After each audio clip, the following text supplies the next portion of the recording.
Welcome to Community Group tonight. We are so glad that you guys have gotten together, and hopefully you've been enjoying this last 4 or 5 weeks as we begin to talk about our time and what God would have us to do as a church. We feel like we've been watching answered prayer just take place right in front of us because of the connection that you guys are making with each other, but most importantly with God. In fact, many of you were able to make it out to our dessert nights. Thank you so much for making that sacrifice. I know it's an additional night out, kids and all those things, but we had a great time of looking at all that God is doing, some of the plans, the different things, pictures, videos, and we had a great time. Yeah, it's an exciting time in the life of Rock Harbor, and this Sunday, March 5th, is the Sunday that we've been talking about. It's Commitment Sunday. It's a time for us to kind of sit down with our family, maybe our spouse, and say, hey, what would God have us to do as we think about building a building at Rock Harbor?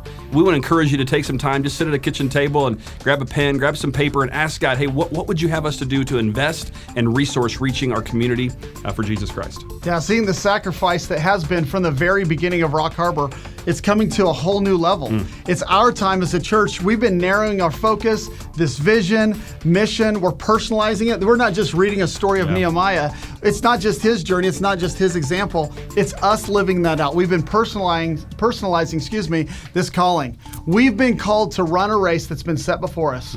We've been called to lay aside every burden and run this race with persistence. Just like Nehemiah faced a ton of opposition as he finished the wall ultimately. I mean, it took 52 days. It was a lot of preparation for that. There was so much opposition that went into it, but he stayed with persistence upon what God had called him to do. And he didn't do it alone, right? He did it together in community. You know, as we heard Justin and Megan's story of trusting God with their finances, that was very impactful because that's an area for most of us that it's hard to step out in. Sometimes I can go, well, God, I can trust you with my career. I can trust you with my family. But when it comes to our finances, that really hits close to home and can be a very difficult thing. But here's what we know about God.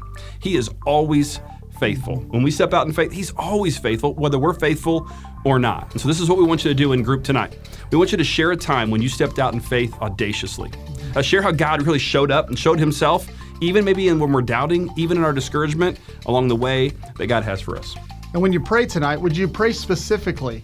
Pray for one another. Pray for the faith that each one of you are showing. You know, you're encouraged by one another. We're stepping out as a church. This isn't just one person. This isn't a small group of people. This is an entire church body stepping out that God's going to do something great to bless, to change, to multiply the community that he's already begun. Truly, we have a very special time in the life of our church in front of us. You know, when I began to think back and watch that history video with those 5 families, right, that sat down and said, okay, we believe this is what God is calling us to do. Inside of me, it began to resonate. And I'm thinking, man, I would have loved to have been here at that particular time. Well, that wasn't our time. This is our time. It's our time to build a legacy. It's our time to reach this community. It's our time to see lives changed for eternity. See, we've been given an opportunity to build more than a building. We've been called to build lives for such a time as this. Hey guys, thank you so much for hitting play, for being here with us tonight. We hope you have a great week, and we will see you on Sunday. See you Sunday.